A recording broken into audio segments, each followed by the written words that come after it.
doucement. Inutile d'arriver là-bas sur une civière. Bien, patron. Ouais, d'autant que le brouillard n'arrange pas les choses, hein. On se croirait à Londres. Tu es allé à Londres, Mervance? Jamais, patron, mais... Bon. Jerry Storm assassiné. Ça nous promet du sport. Et comment?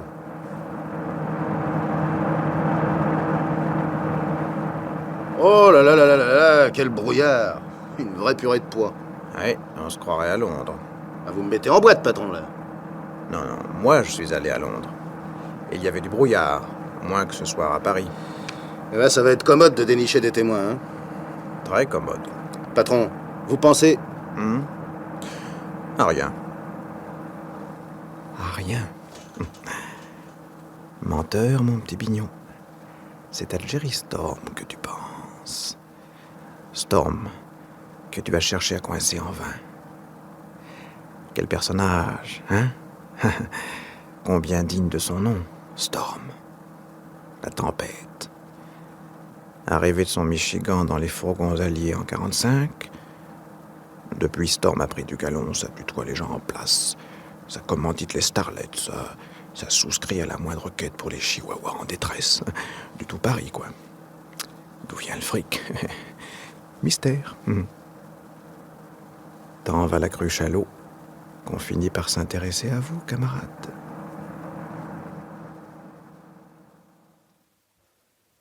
Monsieur Storm, asseyez-vous. Je vous en prie. Commissaire Bignon, je suis très pressé. Connaissez-vous cette lettre? Ou plutôt, cette enveloppe? Tenez. Non. Elle vous est pourtant adressée. Je lis Monsieur J.O. Storm, Hôtel Henri VIII, Paris. Cachet postal de la 73e rue Est, à Manhattan. La police française est très forte. Cette enveloppe a été découverte en forêt de Chantilly, sur le corps d'un individu assassiné. Que vous avez identifié pour mon ami intime. Je n'ai pas d'amis. Il s'agit d'un repris de justice condamné une demi-douzaine de fois et évadé d'un pénitencier américain. J'ai de très vilaines fréquentations. Cet homme, un tueur, comme vous dites à Chicago, appartenait à la bande de Jan Lupovitch. Un de vos compatriotes encore, Monsieur Storm. Ah, tout cela est trop stupide.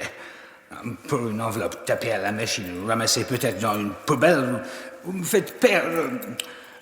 Bonsoir. J'ai rendez-vous avec le président de l'association.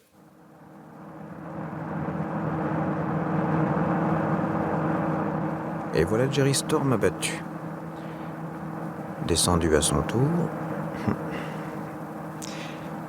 Mervance. Oui, patron. Te souviens-tu du jour où j'ai convoqué Storm, quand je lui ai parlé du mort de Chantilly? Oh, il le connaissait, patron, je vous l'ai dit tout de suite. Quand on lui a montré le corps, sa façon de ne pas piper, c'était... Ouais. Oui, mais... ami ou ennemi? Ça, patron? Le type s'était évadé d'un pénitencier américain avec l'aide d'un certain Gilobi, surnommé Cravate à pois. L'un et l'autre appartenaient à la bande de Lupovitch. Au moment du meurtre, Lupovitch pêchait le squale sur les côtes de Floride. Question. Où était Lupovitch il y a 1h30? C'est-à-dire au moment où l'on descendait Storm. On est arrivé, patron. Là, le commissaire du quartier. Ah, commissaire Bignon, je préfère que vous soyez là. Ça se présente drôlement, vous savez.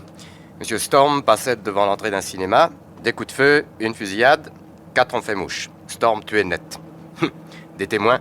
Allez en trouver avec ce brouillard à couper au couteau. Les clients du cinéma. C'est leur creuse. 7h30. Dans l'affolement, les gens se sont défilés. La caissière? Tombés dans les pommes. Qu'est-ce que vous regardez, Bignon? Jerry Storm lui-même. Vous ne trouvez pas qu'il a l'air de se foutre de nous encore plus mort que vivant? Drôle d'enquête, hein, Bignon? Et que tu ne parais pas pressé d'entreprendre. Comme si tu n'en escomptais guère un résultat pratique. Eh bien, tu te trompes. La chance, dit-on, est le dieu des policiers.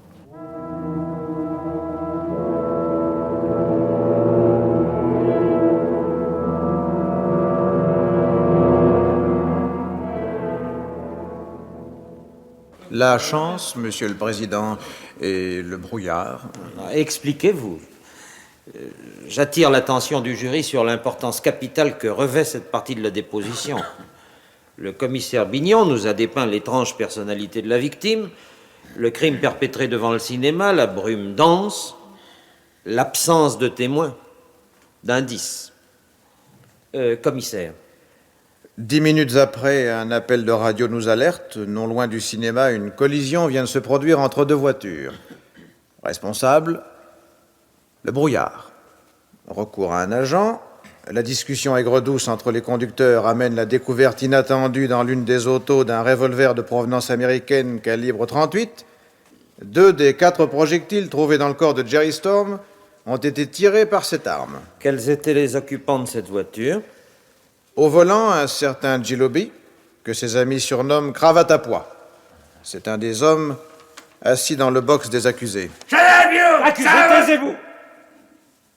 Continuez, commissaire. Nous avions déjà entendu parler de Cravate à pois par la police américaine. Une demi-douzaine de condamnations pour des délits bénins, 3 fois accusé d'assassinat, 3 fois acquitté, un tueur. Et l'autre occupant de l'auto? Le second accusé, Jan Lupovitch, un des rois de la pègre américaine, spécialisé depuis quelque temps dans le racket de la drogue. Mon client n'a jamais été condamné. Oui, on sait comment. Je ne permets pas aux témoins... Maître, je vous en prie. Monsieur Vignon, revenons au soir du crime. Cette arme ayant été découverte dans leur auto, quelle fut l'attitude des 2 accusés? Candeur et stupeur. Ils sont victimes d'un mauvais sort. Ni l'un ni l'autre n'avaient affaire avec Jerry Storm. Certainement, le revolver a été jeté dans l'auto à la faveur du brouillard et d'un arrêt de la circulation. Parfait. S'il vous plaît. Commissaire, a-t-on examiné les empreintes? Sur le revolver, Lupovitch lui-même déclare l'avoir touché quand il l'a remarqué sur le plancher de l'auto. Puis-je poser une question, monsieur le président? Faites, maître. A-t-on procédé au test à la paraffine? Oui, maître. Le résultat a été négatif, mais on peut porter des gants et les jeter après. Tout cela fait beaucoup de suppositions. J'en ajouterai une autre. C'est que Storm et Lupovitch avaient un vieux compte à régler. Première manche, le mort de Chantilly, avantage à Storm. Seconde manche, Storm est tué, avantage à Lupovitch. Il devrait y avoir une belle, monsieur Bignon. Elle dépend du jury, monsieur le président. Je vous en prie. Avez-vous découvert des témoins? Un témoin. Arrêté à la porte du cinéma. Il a vu l'auto et identifié le criminel. Et allez donc, Bignon, vieux camarade. Parle. Ouais. Comme si tu ne savais pas déjà que tu joues perdant. Il n'y a qu'à regarder la mine ravie des avocats. Ils ne me donnent pas 10 contre 1, eux. Ouais, foutu. Archi foutu. Introduisez le témoin suivant. Martin Viernet. Vous vous appelez Martin Viernet, 73 ans, domicilié à Paris, rue Torricelli. Profession? Professeur de violon et d'harmonie à l'institution de jeunes filles Pompadour. Vous n'êtes ni parent, ni allié, ni au service des accusés. Ils ne sont pas au vôtre. Vous jurez de dire la vérité, toute la vérité, rien que la vérité. Levez la main droite et dites « je le jure ». Je le jure. Qu'est-ce qui nous arrive? Ne soyez pas effrayé par la cour, monsieur Viernet. Dites ce que vous avez vu ce soir-là, tout ce que vous avez vu. Mais rien que ce que vous avez vu. Ils l'ont payé. Et l'affaire est dans le sac.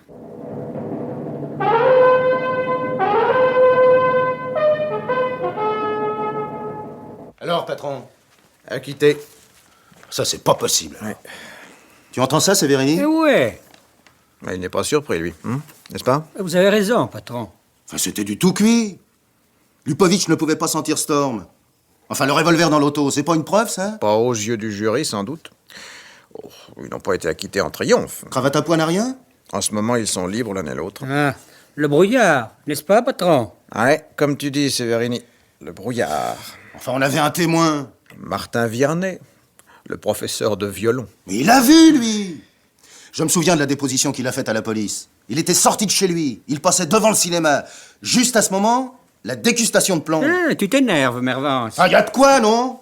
Le vieux bonhomme a reconnu la voiture de Lupovitch quand nous lui l'avons montrée. Il a déclaré qu'elle était arrêtée devant le cinéma, qu'il y avait 2 hommes dedans, et qu'il tirait. En direction de Storm, bien sûr. Enfin, oui ou non? Ouais. Oui ou non, patron? Il a pas prétendu qu'on l'avait bousculé au quai des Orfèvres? Enfin, s'il a dit ça, quoi. Même s'il l'avait dit, il s'est contenté de changer sa version. Ben, c'est un faux témoignage. Patron, vous l'avez fait boucler? Mon petit Mervance, tu es bien le plus épatant de tous. Le faux témoignage n'a lieu qu'à l'audience. Jusque-là, un témoin a le droit de se rétracter, de modifier les termes de sa déposition. Mais enfin, il a menti! On n'a pas touché un cheveu de sa tête. D'abord, ils sont trop sales. Alors, qu'est-ce qui leur a servi au juré? Exactement ce qu'il fallait pour innocenter Lupovic et Cravate à pois. Il y avait une brume épaisse, Viernet n'a pas remarqué l'auto. En revanche, il a vu un homme à pied tirer sur Storm et se sauver en courant. Mince. Ouais, comme tu dis, Mervance. Et tout ce qu'il nous avait raconté à nous? Il a prétendu qu'il était troublé, affolé, que c'était sa première visite à la police, que nous avions l'air d'y tenir tellement à cette voiture. Ouais, pour ne pas nous désobliger, quoi. La vache. Mais, patron, ce Martin Viernet avait confirmé devant le juge d'instruction les déclarations qu'il nous avait faites. Les scrupules sont venus après. Ouais, à la veille de l'audience. Combien a-t-il touché, le vieux? Allons. Ah, je suppose que le président a joué le jeu jusqu'au bout. Évidemment. Et alors? Alors, Viernet est revenu sur tout ce qu'il nous avait dit et le jury a acquitté. Eh ben, il doit se marrer. Et qui? Lupovic, tiens. Tu te rappelles, Severini? Quand on l'a tenu ici, le Lupovic? Une nuit entière à le cuisiner. Et pour des prunes. Ah, moi j'en avais le sentiment. Ce gars-là, s'il n'avouait pas, c'est qu'il tenait toutes les cartes dans sa manche. Tu parles que le patron doit en avoir gros sur la patate. Vise-le un peu. Ouais, et les journaux. Je lis d'ici les manchettes. Qu'est-ce qu'ils vont nous casser? Ah, tout de même, c'est pas le premier qui nous échappe et qu'on repique le lendemain. Si. Patron? Si, c'est le premier. Mervance, dans ce cas, pas d'espoir de le repiquer. L'erreur judiciaire bénéficie à l'assassin. Alors, relisez votre code d'instruction criminelle, mes enfants, article 359. Toute personne acquittée légalement ne pourra plus être reprise ni accusée à raison du même fait. Ni reprise, ni accusée. Lupovic, car Cravate à pois ne compte pas, ne peut plus être accusé. Ne peut plus être condamné pour l'assassinat de Jerry Storm. Oh, c'est impossible. Et c'est tout ce qu'il y a de plus certain. Enfin, si on dégotait 1, 2, 3 témoins, des vrais, là, des qui ne s'effondreraient pas à l'audience, là. 1000 témoins, 1000 preuves matérielles, maintenant, égale 0. Et je ne parle pas des dommages civils. Oh, on s'en moque. C'est sa peau qu'on voulait. Ouais, alors il peut se payer notre tête, hein. On n'a qu'un droit, nous. Se taire. Ça s'appelle la justice. L'autorité de la chose jugée. Ouais, bah si on m'avait dit. Il y a une chose qui me console. Sa victime valait pas plus cher que lui. Qu'est-ce que tu veux que ça me fasse? Patron, souvenez-vous. Storm s'est drôlement foutu de nous, quand même. Il en est mort. Et Lipovic est libre. Enfin, vous voulez, patron? Mais l'article 359, puisqu'on ne pourrait pas gagner de toute façon. Rien n'empêche de jouer au poker avec des haricots. Oh, ça, patron, alors. Qu'est-ce qu'on goupille, alors? J'en sais rien encore, mais il y a une chose dont je suis certain. Je rencontrerai avant peu le nommé Jan Lupovic.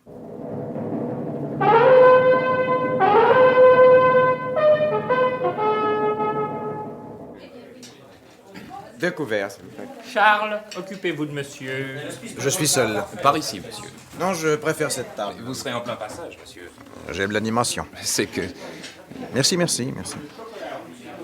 Qu'est-ce que vous recommandez pour déjeuner? le poulet du chef. Du poulet? Non, merci. Non. Un steak. Rien avant, rien après et un quart de Beaujolais. Je vous envoie le sommelier. Passez-lui ma commande. Garçon, dites-moi, c'est bien Monsieur Lupovic à la table là-bas? Oui, monsieur, vous le connaissez? Son acquittement a tout l'air de lui ouvrir l'appétit. Je ne sais pas, monsieur. Non, évidemment, vous ne savez rien, non. Vous êtes un garçon modèle. Peut-être néanmoins connaissez-vous le nom de la ravissante personne qui est l'invité de Monsieur Lupovic? Monsieur ne l'a pas reconnu? Ariel Goya. La vedette de marécage de Donnez-moi un homme, des horizons bleus. Oh, pardon, c'est quelqu'un. Ariel Goya, hein. Ariel Goya, mais c'était l'ami de Jerry Storm. Et maintenant... Ainsi, cette jolie fille, garçon, et Monsieur Lupovic sont... Monsieur m'en demande trop. Une recommandation alors, ne pressez pas le service, j'ai le temps. Merci. Tout ton temps, Bignon. En vérité, qu'est-ce que tu espères? Avoir un beau jour la joie de signifier au nommé Lupovic, vous êtes une crapule? En liberté, soit, coupable tout de même, j'en ai la preuve.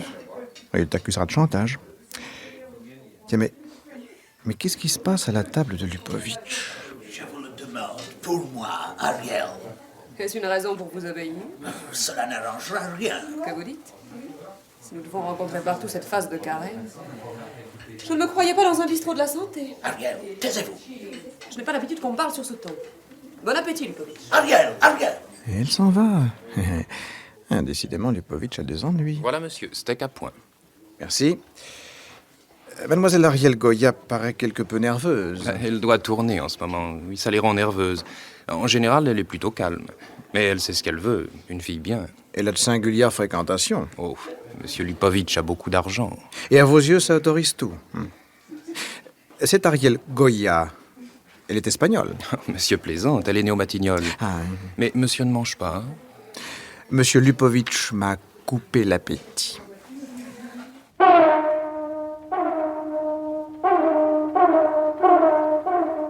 Et voilà, Mervance. C'est tout, patron? C'est tout. Ah, vous le suivez partout, comme ça, sans vous cacher. Et pourquoi? Pour dépenser mes économies. Tu n'imagines pas qu'on me rembourserait des notes de frais pour un déjeuner chez Maxime, non? Patron, où ça va vous mener? Puisque vous nous l'avez dit vous-même, on ne peut plus rien contre Lupovitch. Nous le croyons coupable, oui. Oui, je ne le crois pas, non. J'en suis sûr. Oh, quand vous tiendriez une preuve, à quoi bon? Et le sport, qu'est-ce que tu en fais? Vois-tu, Mervance, la tête de Lupovitch, quand il m'aperçoit, ça paye de beaucoup de choses. Cet homme a peur, Mervance. Mais de quoi?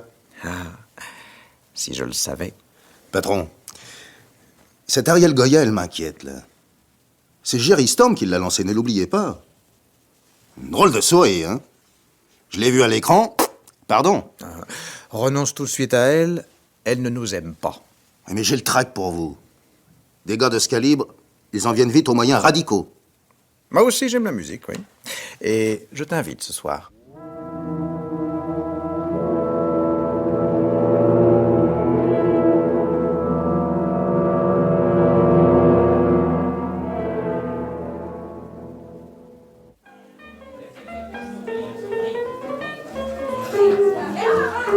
Vous trouvez ça gai, patron?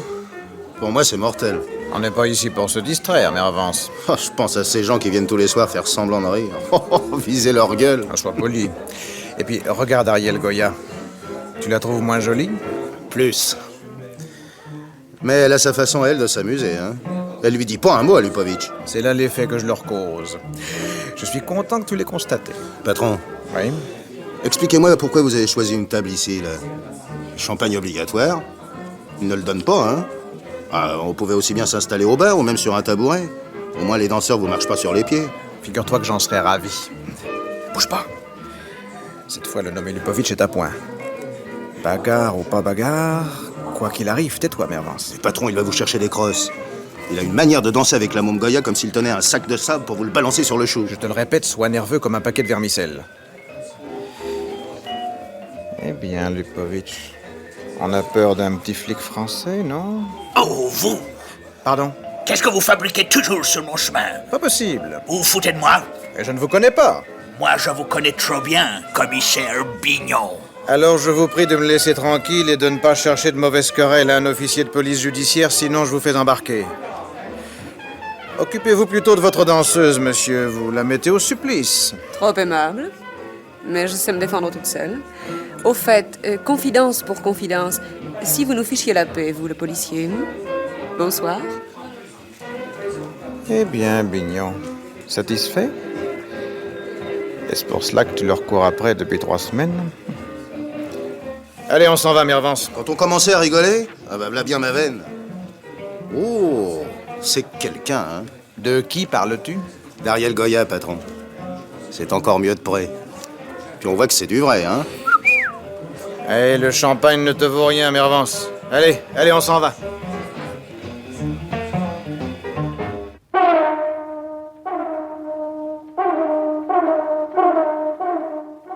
Je vais voir si mademoiselle est là. Elle y sera sûrement pour moi. Qu'est-ce que tu fais ici, Bignon? Est-ce à la protégée de Jerry Storm ou à l'ami de Lupovitch que tu rends visite? Ou à la femme? Bonjour. Mademoiselle? Le commissaire Bignon chez Ariel Goya. Voilà qui vous épate, vous. Un peu. Moi, je l'aurais juré. En passant, merci de n'avoir pas indiqué votre titre à ma bonne Félicie. Vous vous asseyez ou vous tenez à imiter la garde qui veille à la porte du Louvre? Je ne suis pas en mission officielle. Un whisky? Non, non, non. Non, vous restez libre de me montrer la porte. Avant de savoir. Un nom suffit. Lupovitch. Vous vous êtes tout de même décidé. J'ai cru que vous n'y arriveriez jamais. Songez que vous avez acquitté Lupovitch. Ah, ça, je n'y suis pour rien. Le jury... Des idiots. Le témoin numéro 1 s'est effondré. Tu parles. Je vous aurais tués tous avec ce verdict imbécile. Enfin, vous allez le poursuivre. Je veux surtout savoir si Lupovitch est vraiment innocent. Non. Non, 100 fois non. Il est coupable, entendez-vous? On dirait que vous le détestez. Je le hais. Si vous êtes chez moi aujourd'hui, commissaire Bignon, c'est parce que je l'ai voulu. Parce que je me suis employé à vous convaincre sans que vous en ayez conscience. Vous écrire, trop dangereux. Vous téléphoner, je me méfie. Il fallait que vous veniez de vous-même, naturellement, pour que Lupovitch n'ait aucun soupçon. Il me fait surveiller, j'en suis certaine. Cravate à pois rôde dans les parages. À nous deux, Bignon. Nous les aurons l'un et l'autre. Il ne faut jamais donner naissance à la haine féminine. Si je n'avais eu du ressort, Lupovitch me ramenait à zéro. Ariel Goya, c'est cette espèce de pantin dont le public raffole et que les producteurs se disputent. Mais avant Jerry Storm, il n'y avait rien. Pas d'Ariel Goya. Une fille qui cachait une robe élimée sous son imperméable et qui usait ses ballerines dans les antichambres. Laissez-nous votre adresse, on vous écrira. Storm a tout changé. Du jour au lendemain. Il m'a aperçu sur un plateau où je figurais. N'insistons pas. Il ne m'a même pas parlé. Le soir, je sortais du studio, vanné, découragé. Une voiture m'attendait devant la porte, avec un chauffeur. Une voiture. Je devine. Mieux que ça. Plus tard, Jerry Storm m'a dit qu'il avait vu ce que l'on pouvait tirer de moi. Peu importe. Il m'a ouvert la porte du merveilleux, comme la marraine de Cendrillon. Et si chic, si bon en même temps. Un type épatant. Ce n'est pas tout à fait ainsi qu'on m'a représenté Jerry Storm. Oui, de l'extérieur. Ce qu'on ignore, ce qu'on a refusé de seulement entrevoir, c'est l'autre, l'homme délicat, prévenant. Comme s'il y avait eu Storm d'un côté, et de l'autre Jerry. C'est Jerry qui m'a fait ce que je suis. Tu comprends, Bignon? Avant, j'avais toujours faim. Je couchais n'importe où pour dormir. Oui, je comprends. La mort de Jerry, pour moi, ce pouvait être une chute, plus rude peut-être. Au cinéma, on ne pardonne pas à ceux qui montent. Il faut être en haut, tout à fait, pour qu'on ne vous discute plus. J'avais encore besoin de Jerry Storm. Il était aux yeux de tous celui qui assurait la réussite en imposant sa marque. Et Lupovitch l'a tué. C'est pour cette raison que vous jouez son jeu. Vous n'êtes plus dans la main du mort, mais dans celle de l'assassin. J'ai lutté seul jusqu'au verdict. J'ai tenu bon, malgré ceux qui me tiraient en arrière. Après son acquittement, j'ai compris où se cachait ma revanche. Lupovitch remplacera Jerry Storm. Ça me donne de nouveaux atouts.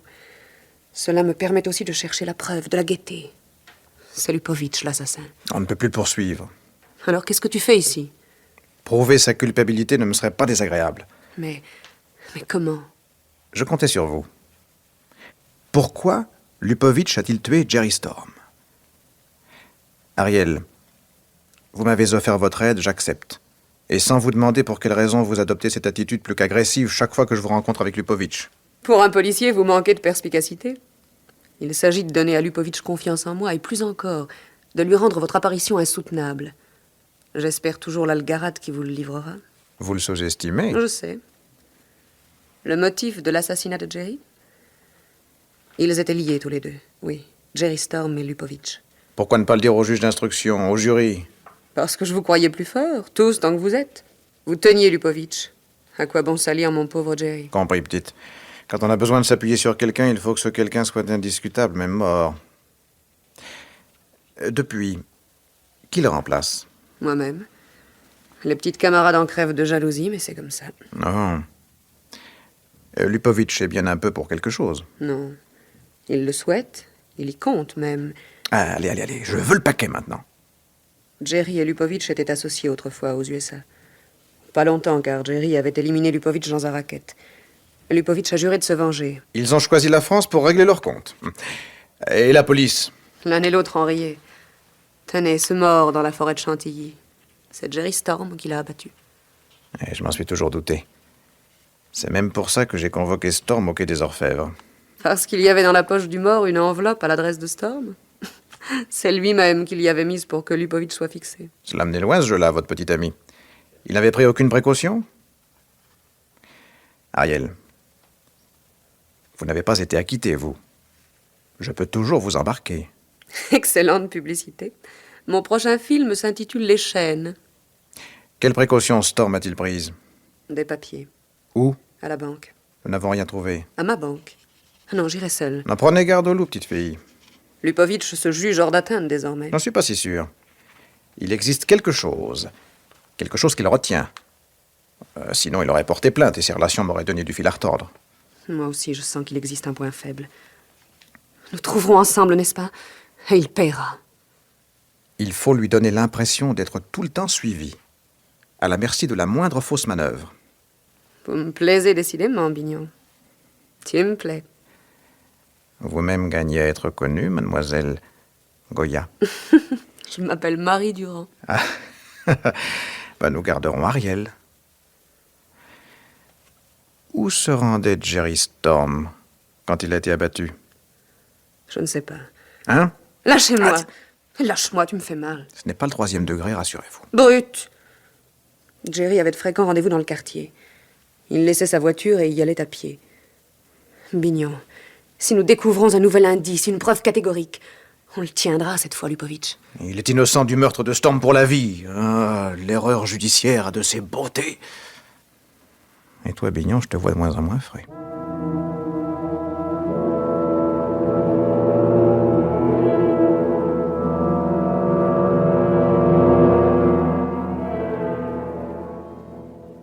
Mervance, Sévérini, asseyez-vous. Vous avez le sourire, patron. Rien de tel pour cacher les grimaces. Jerry Storm était moins salaud qu'il en avait l'air. Non. Oh, vous vous payez notre tête, patron. Ah, j'en ai pas la moindre envie. Storm, nous l'avions dans le nez, c'est un fait. Il m'a fallu tout revoir, réviser notre premier jugement, faire cadrer une attitude odieuse avec le côté profond du personnage. Ah, cela admis, on avance plus aisément. Alors, Lupovitch, c'est un autre homme aussi? Ah, sûrement, mais pas dans le sens que tu envisages. Je suis arrivé au point où j'ai besoin d'aide. Eh ben, on en est, patron. Pas vrai, Sévérini? Demandons un congé, ce sera plus facile. Non, pour l'instant, on trafique dans la clandestinité. Dès que vous disposez d'une heure, au boulot.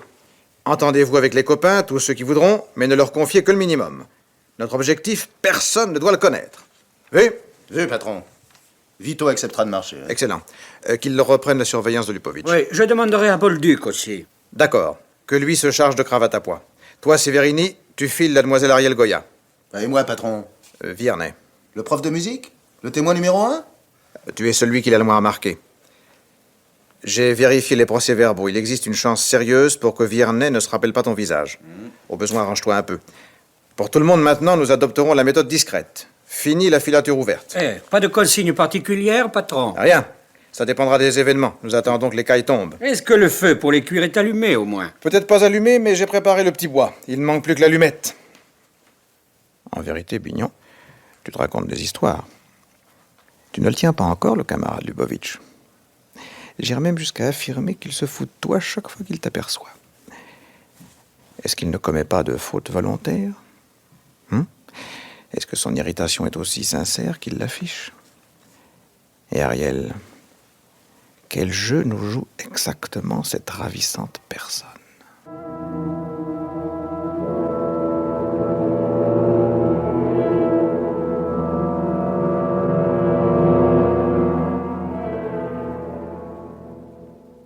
Patron, vous aviez raison. Ariel Goya nous ménage une surprise. Je serais en peine de vous dire laquelle. Une question d'abord, Sévérini. Sa filature ne t'a pas donné trop de mal? Elle, non. Mais lui. Parce que nous ne sommes pas seuls à la pister. Cravate à poil la surveille. Seulement, elle la se met en 2 coups de métro. Moi, elle m'a pas eu. Intéressant. Et à la première enquête, on n'a rien vu de tout ça. Parce qu'il ne se produisait rien. Chacun était sur ses gardes. Aujourd'hui, Ariel est suspecte aux gens d'en face. Où t'a-t-elle mené? Une banque de la rue du 4 septembre. Elle loue un coffre sous le nom de Marie Durand. De l'argent, des bijoux? Pas moyen de voir, elle se méfie. C'est tout ce que tu sais. 2 choses d'abord. Lupovitch n'a pas obtenu d'elle ce qu'il voulait. Et pourtant, il a fait ses offres de service tout de suite après la mort de Storm. Presque comme s'il attendait ça. Deuxième chose? Elle s'est rendue plusieurs fois dans un café de la place des Ternes. Toujours à la même heure. Et habillée très simplement, sans maquillage. Méconnaissable. Qui rencontrait-elle? Jusqu'ici, elle la peine. Continue, Sévérini. Le jour où celui qu'elle attend viendra, c'est lui que tu prendras en filature. J'y comptais. Et vous, patron? J'attends, moi aussi. Tu attends quoi? L'étincelle de génie? Tu risques de sécher sur pied, mon garçon. Pourtant, si l'on réfléchit bien, la farandole a tout l'air de s'organiser. Storm, Lupovitch, cravate à pois, le mort de Chantilly, Storm abattu, Lupovitch, cravate à pois, Martin Viernet, Ariel, Lupovitch. Ariel, l'inconnu qu'elle attend. Ariel, Lupovitch la connaissait sûrement avant de tuer Jerry Storm. Y a-t-il eu entente entre elle et lui? Allô? J'ai absolument besoin de vous voir. Rendez-vous dans 1 heure au bois de Boulogne, devant le moulin de Longchamp. Assurez-vous que personne ne vous suit. Vous aussi, Ariel. Je compte sur toi, Bignon. Et parce qu'elle a dit « je compte sur toi », tu te précipites là-bas. Oh, tu es frais, mon joli.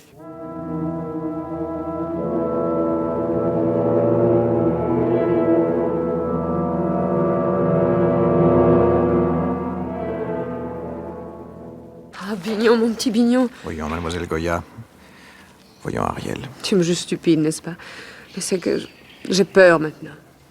Ah oui, tu avais raison, il y a des fauves qu'on ne peut chasser seul. Lupovitch se doute de quelque chose? Il me fait surveiller, ce qui n'est rien. Mais lui-même ne cesse de me guetter. Il se tient à l'affût de ce que je vais dire. Il me pose des questions pièges. Allez, marchons, inutile qu'on nous remarque. Laisse-moi te prendre le bras. Ça trompera les gens. Vous n'avez pas demandé la permission de me tutoyer. Je t'adore, Bignon. On est de la même race, tous les deux. Mettons. Donc, Lupovitch vous fait surveiller. Moi aussi. Oui. Oui, mais mon agent est plus habile que cravate à pois.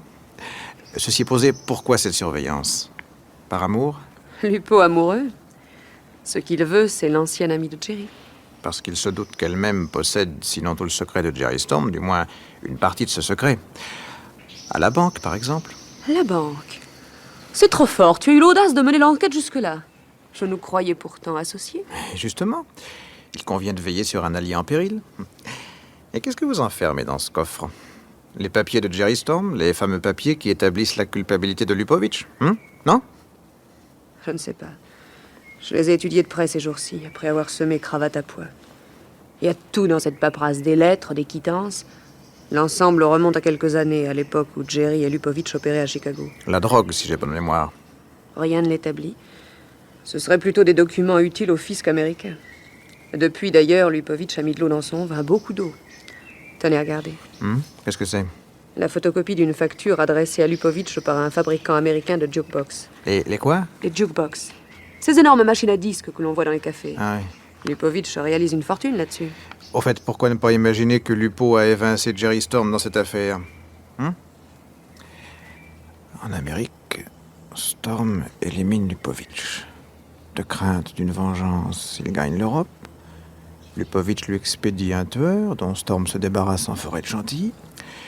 Lupovitch arrive à son tour en France et rafle le marché des boîtes à musique.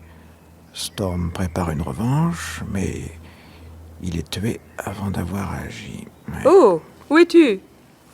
Ah, excusez-moi. Où se rendait Storm quand il a été abattu? Plus têtu qu'un âne. Il circulait à pied.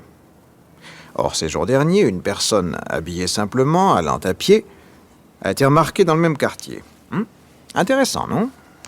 À Chicago, il y a longtemps que Lupovitch t'aurait fait avaler ton extrait de naissance. Nous sommes à Paris et j'ai beaucoup d'amis. Bon, Jerry avait des contacts avec un type, un complice de Lupo. Pas un tueur, non. Plutôt un pavillon pour couvrir certaines activités. Ah, ce cher Lupovitch. Il devient indispensable de lui tailler des gros pierres. Qu'en dites-vous, Ariel? Que Lupovitch a peur, c'est indiscutable. De quoi, je l'ignore. Mais un danger est suspendu sur sa tête. De jour en jour, je le trouve plus nerveux, à la merci d'un incident minime. Comme si la façade couvrait un immeuble lézardé. Où est la lézarde, n'est-ce pas? Oui. Attention, un homme poussé à bout... Tu me l'as dit, mon Bignon. Tu veilles sur moi. Mais je vais lui rendre un peu la main, en apparence. Allez, filez vite, Ariel. On nous a assez vus ensemble. On raconte que les policiers tutoient tout le monde. Les suspects, oui. Allez, va-t'en, Ariel.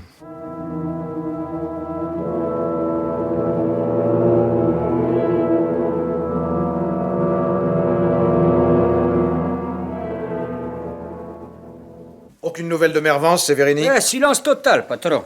Comme si le copain avait disparu. Heureusement, il n'y a pas trop de boulot à la boîte. Rien que la routine. Et vous, patron? Ouais, je crois bien que je vais agacer un peu les dents du camarade Lupovic. Un filet de vinaigre pour vérifier ses réactions. J'attends précisément Navigné. Ah, le chef de la mondaine. Ah oui, juste. Entrez. Tiens, on parlait de toi, justement, Navigné. C'est comme ça se trouve, à quel sujet? Est-ce que tu as jamais eu l'occasion de t'occuper de Jan Lupovic? Le type que t'as fait acquitter aux assises. On travaille rarement pour le jury à la mondaine. Et la chenouf, c'est pas le boulot de la mondaine, non? Tu n'as pas eu l'idée un jour de surveiller les jukebox? Les jukes quoi? Ces ravissants appareils multicolores qui te servent de la musique comme une pochette de caramel ou une boîte de cachou. Le mécanisme en est assez compliqué pour être adroitement truffé de paquets d'opium répartis un peu partout. Ouais, après.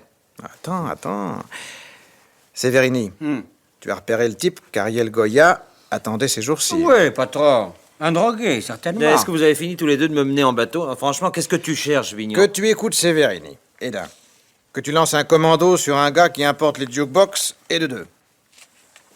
Et que cela te conduise tout droit à asticoter le camarade Lupovic, et de trois. Entendu. Non, doucement, bonhomme.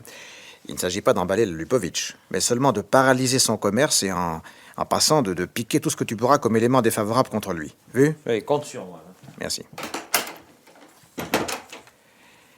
Et voilà, les dés sont jetés. Aura-t-on ou non sa revanche sur Lupovic?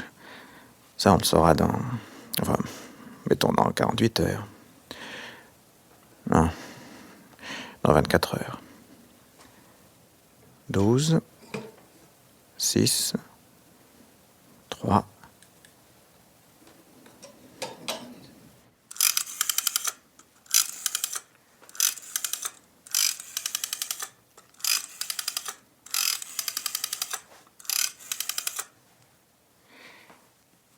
Allons-y. Allô, mademoiselle Ariel Goya? Mademoiselle, ici le film Abraham Lincoln. Nous avons besoin de vous voir tout de suite pour discuter un engagement. Nous vous envoyons une auto. Oui. Elle sera chez vous dans 20 minutes. Merci, au revoir, mademoiselle.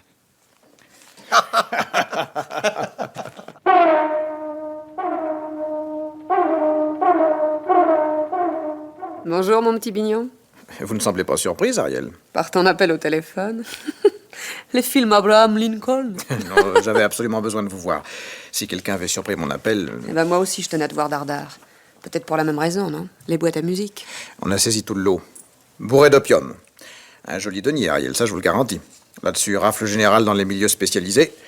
Lupovic a été convoqué à la mondaine et il doit déchanter notre bon ami. Idem son copain cravate à pois, non? C'est pourquoi je voulais vous rencontrer. Oui, Lupovic devrait faire mauvaise figure. Ça a commencé par là, c'est certain. Je le sentais inquiet, anxieux même. Ces hommes, je les connais tous plus ou moins désormais, ne cessaient de rôder dans les parages. Il fallait m'appeler, Ariel. Tu n'étais jamais là. J'ai été très occupé. Et alors? J'avais peur, faut-il te l'avouer, comme en face d'un gangster aux abois. Or, hier soir, fini. Changement à vue. Lupovic est aux anges. Il ne cesse de se moquer de la police, de toutes les polices. Vous n'êtes que des corneaux, pardon. Et il vous a bien possédé. Et cette gaieté remonte à hier, juste quand la mondaine a saisi l'envoi de drogue. Saisissez-vous la conclusion, Ariel? Que nous avons perdu la partie. Eh oui. Perdu, oui. Nous avons couru après des chimères, Ariel. La boîte à musique, ça ne nous a servi à rien, absolument rien. Ah si, l'affaire des jukebox va lui coûter une fortune. Oh, c'est une maigre consolation. Allons donc, il est ravi. Aux anges, je te répète. Tant pis. Tu capitules? En race campagne. Dans la réalité, cela se produit plus souvent qu'on ne voudrait. Il n'y a que dans les romans que ça n'arrive pas, croyez-moi, Ariel. Eh ben moi, je te le dis tout net. J'aime bien les romans. Alors, continuez la partie. D'accord, mais avec quelle carte?